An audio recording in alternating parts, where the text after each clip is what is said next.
So I came out to my family twice. I came out to them once 6 years ago. Yeah. And at that time, I was 16 years old. Okay. And they thought it was just a phase. They thought it would go away. So, and then I came out again about 2 years ago.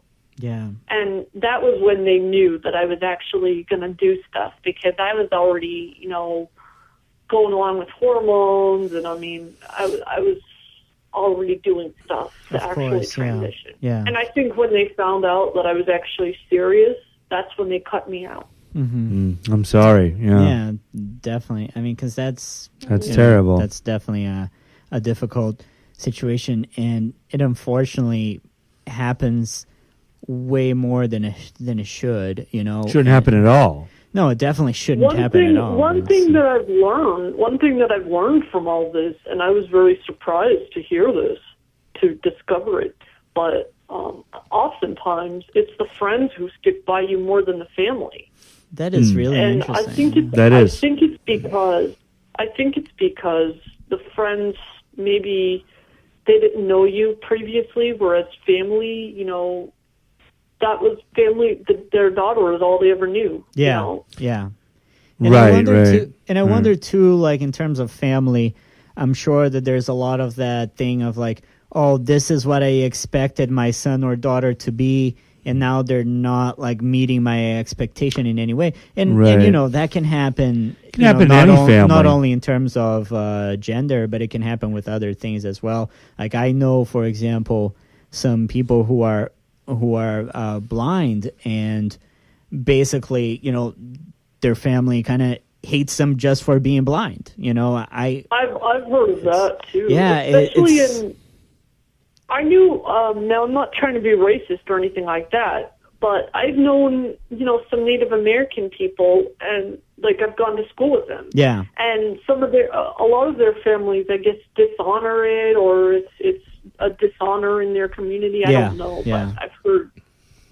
No, it can happen, and it's tough. I think that's, obviously it's something like John said, and like I said, like it happens way more than it really should at all, because it really shouldn't. No, it shouldn't happen at all, but unfortunately it does. And I think it's like a lot of it has to do, again, with pressures. And this is why John and I started this podcast in the first place, just this idea that society brings so many like barriers and pressures in terms of, let's break them down, everything. It's the goal of the show.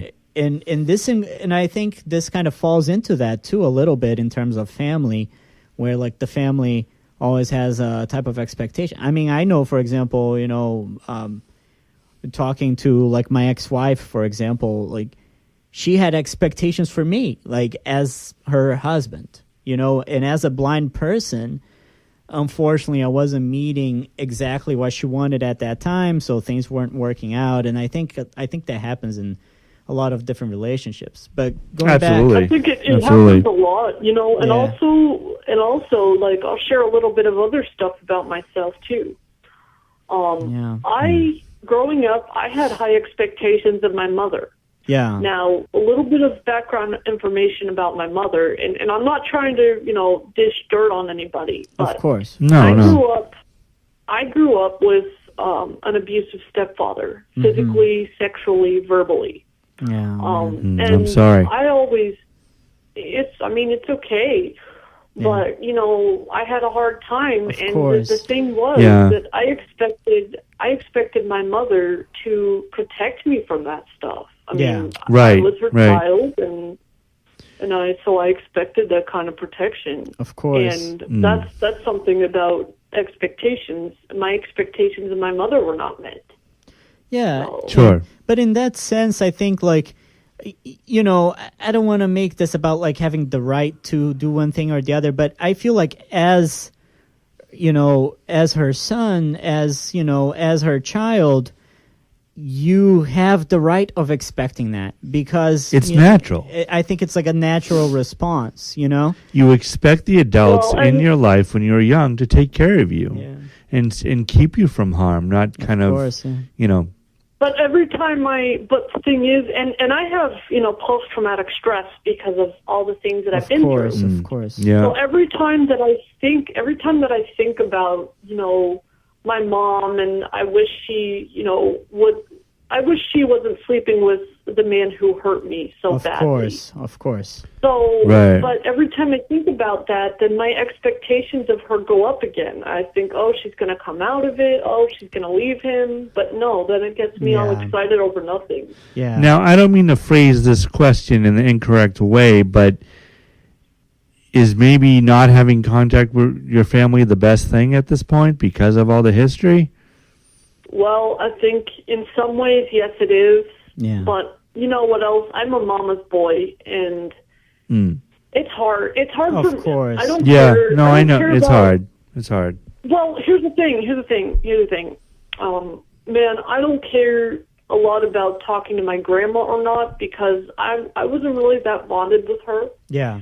But my mom, before she met my stepdad, before they got married, my mom and I were close. I was a mama's boy. Yeah. And we did everything together. Yeah. So the more that I remember those times, the sadder it makes me because then I think that, she's not there anymore. And yeah, of course. Maybe it's a blessing in disguise because she's still sleeping with my abuser. Mm-hmm. Yeah. So, but at the same time, I miss talking to her every day, and Yeah, I can definitely imagine that, man. Yeah. And I can hear it in your voice too. How painful. I've always loved my mom, and she's always been had an important place in my heart. But unfortunately, she never really wanted that place. Yeah. Every time I tried to be her child, she would just push me away. Yeah. And she always seemed to choose my abuser, who I call Monster Man, over me. Yeah. So yeah, and every time I tried to bond with her, she would push me away. Yeah. And that made me really sad. Yeah, of course. And man, I know I want to thank you again for talking to us about this stuff because I know how hard it must be to talk about these things, and I want to say that we are honored that you've been able to share this with us, and I appreciate it.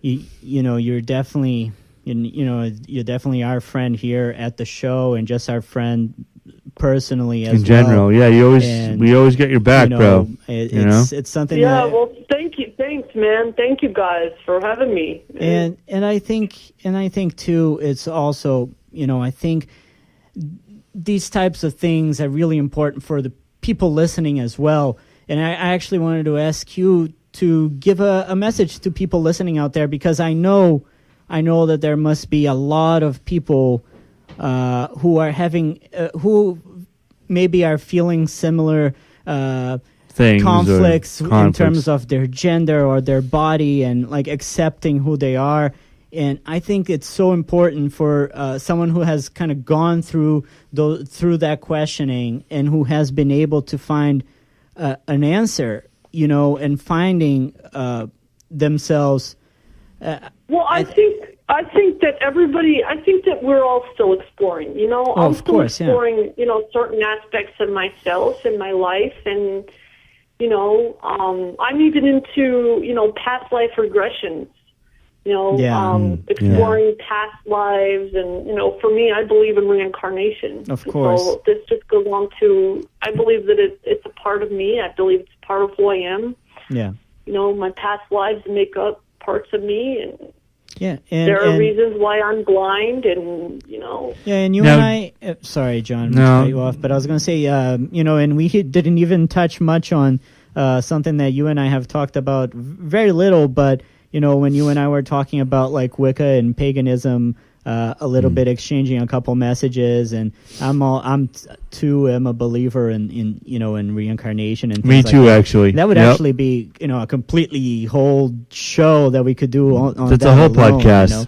But I totally agree with you that I think everybody's always learning and everybody's always finding things about themselves and growing and becoming absolutely, better, man. Every day is a gift. I really do. Believe that. Every day is a gift, bro, Yeah. Because we're not guaranteed tomorrow. All we get is right now, yeah. But you know, Yeah. Anyway. I would love like for you to tell some of our listeners, you know, who might be going through a lot of these conflicting ideas and thoughts, you know, because I definitely feel like you are a very strong person, and I'm definitely, you know, I've said this already. Well, thank you. Thank you. I know I've said this already a couple of times, and I don't mean to keep repeating it, but I'm definitely honored that you chose to, you know, talk about these things with us. It means a lot to me, as I'm sure to John. And yes, absolutely. To our listeners. So I would love our listeners to be able to, you know, if you could give them, I guess, some advice, some ideas on how to some philosophy. Yeah, some philosophy. I'm gonna share my philosophy on life in general. Yeah, and that'd be great. It can be about transition. It can be about blindness. It can be about whatever you make of it. Yeah, that's awesome. What I'm gonna say is that, and this is probably very cliche, but what doesn't kill you makes you stronger. I believe that everybody has challenges in their life, and you learn from them. You know, of course.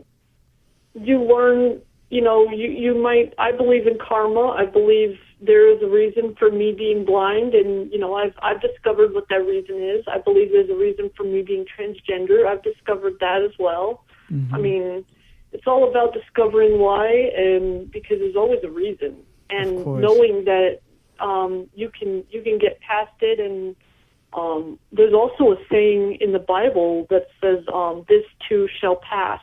Yeah.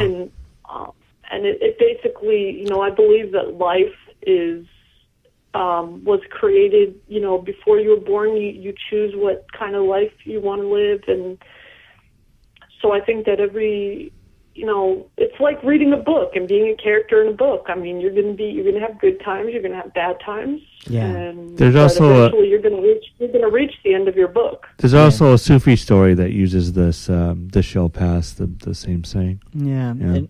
And you know, and I you know, I definitely agree with that. I definitely think that's great wisdom. I tend to, you know, one of the things that and I don't remember if I've mentioned this on the show or not before, but I always tell, like, whenever I've had patients and clients as a therapist, I used to always tell them, like, you're always learning from everything that happens to you, even through, absolutely. And it goes with what you guys are saying. Even through the hard stuff. Exactly. The most difficult situations in your life sometimes are the ones that will teach you the most, you know, and you're always going to grow from those things. You're always going to learn from those things. Now, Steve. And for example, sorry, go ahead. No, finish, because go ahead.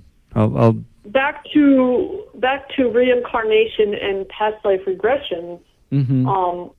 You know, I have a past life regression of somebody who didn't always make good choices and did something very bad. Yeah. And so I believe that the reason why I can't see is because this individual shot somebody in the head. Mm-hmm. And I believe that, you know, for instance, my karma for that is not being able to see. Yeah. But it's not, I don't just look at it as a punishment, though. I look at it as a learning lesson.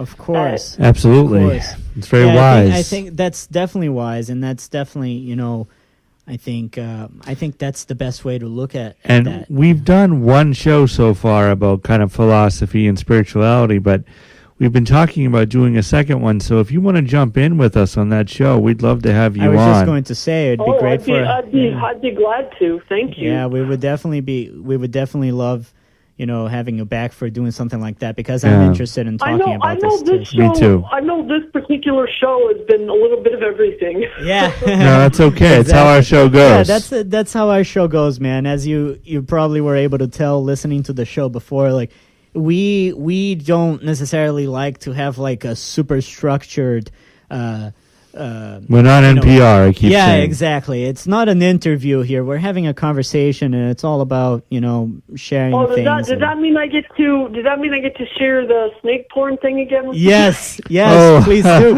Yes, before. All right. So when we first recorded, for you guys listening, we heard Steve shared something really interesting with us that we still I still don't know what the hell it is. we have to look into it, but share it again, Steve, because I think this is a good. good one. So, pornography can be there's all kinds of pornography out there, Yeah. And I enjoy, and I'm not too big on bestiality, but I enjoy rattlesnake porn. Yeah. Now, can you explain that a little bit, what that is for the audience and for myself? Yeah, so basically, obviously you have to get the venom out of the snake. Yeah. Obviously. Oh. So then you stick the it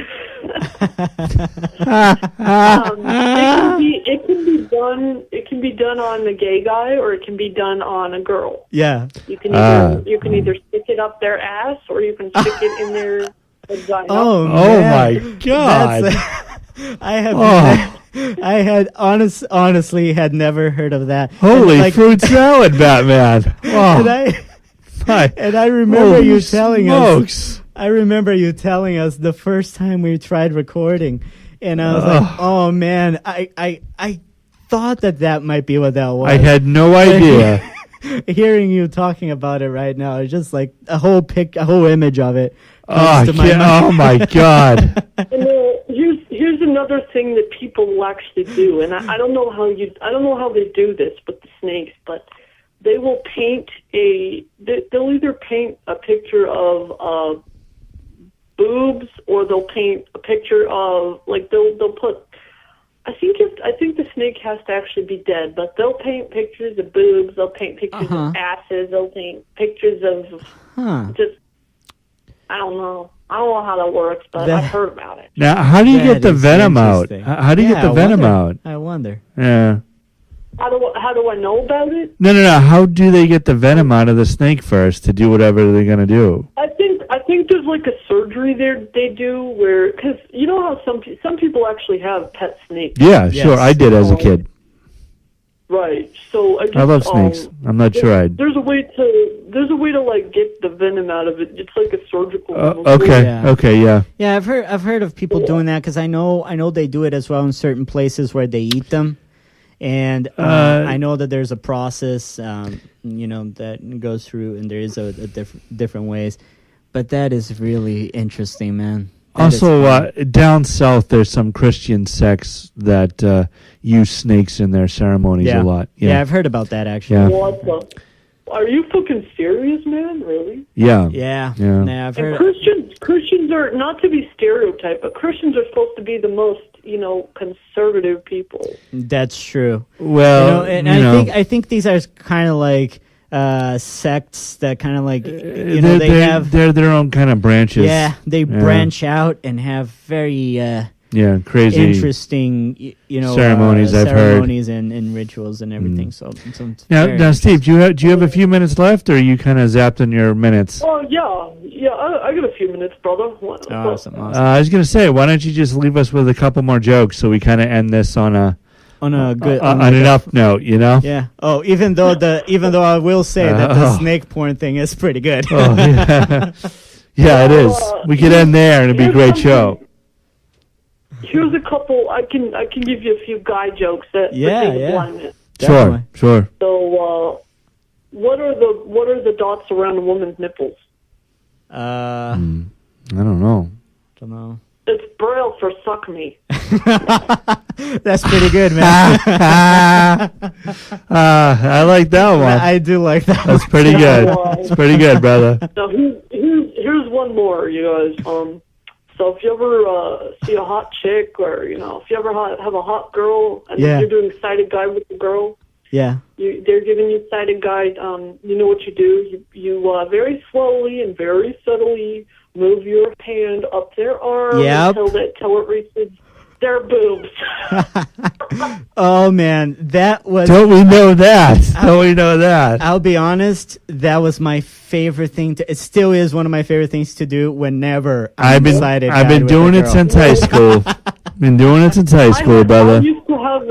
I used to have a crush on my English teacher. Oh, yes. And I pretended very, very suddenly to just accidentally move my hand up. And Oh, boy. when it reached her boob and I started caressing, kind of just very suddenly caress, and she's like, "What are you doing?" I'm like, "Oh, I'm so sorry." That is great, man, because I think... I was using... Huh? Oh, I was just going to say, like, I think most blind guys have done that at some point. Oh, yeah. You know, it's so great. It is kind of a technique that we adapt early on. At an early age, it's passed on from blind guy to blind guy. from blind guy, blind guy to blind guy. Generation to generation. And you can even, we pass it on. All you blind guys listening out there, if you meet a pretty girl. That is great. Here's another thing you can do.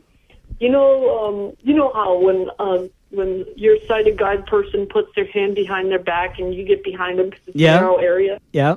You can even fuck around with their ass, too. Definitely. Oh, man. These are classics. I love it. These are good.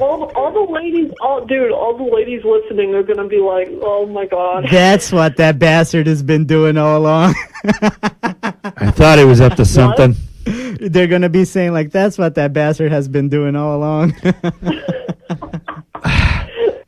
So Steve, man, once again, thank you for being on the show. Man. Thank you for being a friend of the podcast. Please listen to more episodes.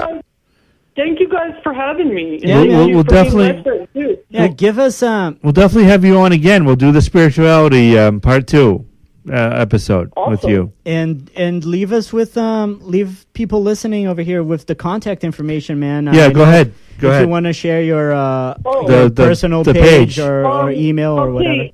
Definitely. Here, if you would like to, like my blind jokes page or share a blind joke on the page, if you, are on Facebook, just type in blind jokes and my page is right there. And it's, for anybody who can see a little bit, it's a picture of a turkey. If you guys are looking for the pictures, but I know a lot of us can't, so. Yeah.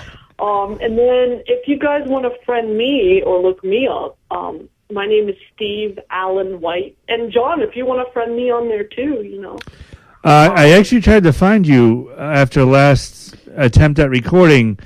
Couldn't do it. So why don't you try and hunt me down? You can find me. I'll get. You know what I'll do? Actually, Max, just give him my contacts. Yeah. That's all. Sweet. Okay. But yeah, man. All right. Thanks again. Thanks, brother. It's been an honor, man. It's been great. We had a lot of fun. Thank you for being such an open, talking about everything. I really appreciate that. Yeah, definitely, man. Yeah, man. I'm always an open book, brother. Awesome, man. All right, bro. You have a good one, bro. You have a great weekend, man, and we'll talk to you soon. And we'll let you know. We'll let you know when the show is going to be posted. So. Okay. All right. Have a great weekend, brother. All right. And for you guys listening, that was our friend Steve and I. Steve Allen White. Steve Allen White on Facebook. Check Blind him out. Jokes, the Facebook page. Just search for it on Facebook. It's right there. And picture of a turkey, in case you can figure that out. Man, the snake porn thing's still stuck in my mind. I can't. It's etched in my friggin' mind. I'm not sure I want to see any of that, but sounds kind of funny. It's interesting. It's interesting for sure. Nice. But thanks again, Steve. I know. Yep. You're. I definitely, man. It's just you and me now, John. But yep. I think this was a great show. Brilliant show. I think, Radio Gold. I think we got a lot of stuff. A lot of awesome stuff. Just with this episode, and again, it shows that we can do informative, educational episodes once in a while. Yeah, definitely. I think and also again, I know I said it a bunch of times, but it's really an honor to have a guy like Steve on the show. Absolutely. Because I think one of the main goals that you and I had when we first started this. Oh, it's still one of our main goals. Yeah, one of our main goals was to reach everybody, and we're doing it. We're doing yeah, it. because I think a lot of people hear the Blind Hour podcast and they think, oh, it's a show just for blind people, but it's not. Nope. And we want sighted people to hear it. Yep, everybody. People, hopefully, people of all genders and races, backgrounds, creeds, religions, whatever. Yeah, I think it's really important, and I think what he said and what he was able to bring is definitely important for everybody to listen to. And I think everybody can identify with a part of what he was talking about. Yeah, of course. And I think that's the most important thing. Of course. Just like, when I talk about the bipolar or whatever, people get things from that. When you bring up, your own personal stuff, there's gold, there's nuggets of gold and all that, Mm-hmm. Yeah, I like to say, sometimes we fuck around a lot. Well, we talk, we reel. Yeah, we reel. That's all I got to say. We reel. Sometimes we talk smack and, we have people on here and we're talking all crazy. But, today's shows we can be educational and informative. For sure. While being entertaining, Definitely. But I don't want to hype this too much, but next week, big show maybe. Big show next week. Gonna be good. Every show's been big, man. We're just growing every week. I love it. We have some really interesting stuff coming up. And again, just wanted to thank everyone who's listened. Thank you, guys. And thanks, Steve, of course, for being a part of this. Again, and we're getting the page. More and more listens every show, and I just think we're growing, and I love it. Sweet. Gotta love it. Sweet. So you want to end with anything, John? You got anything? Got any last words? No, I'm sorry. Listeners. I really don't. Just have a good weekend, you guys. Listeners, listen. And that's it. Yeah, that's it. Listen. Fuck you. Peace out. Peace out. Peace out. Vaginas?